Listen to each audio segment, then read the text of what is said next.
Alright, question 37. Based on the data from 6 students, the regression equation relating number of hours of preparation and the test score is y hat equal to 67.3 plus 1.07x.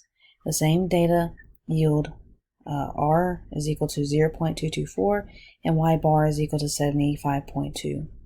Which is the independent variable? Okay, so does test scores explain the number of hours of preparation, or does the hour of preparation explain the test score? Well, the hours of preparation would explain the test score. If you didn't study very much, then you would have a very low test score. If you studied a lot, hopefully you would have a higher test score.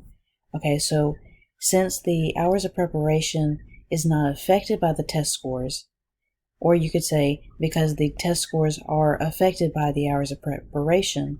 Either way, hours of preparation, nothing is affecting that, so that is going to be the independent variable.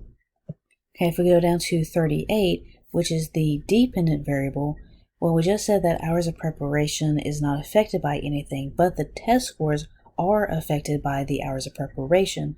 So that means that the test scores depend on the hours of preparation for that exam.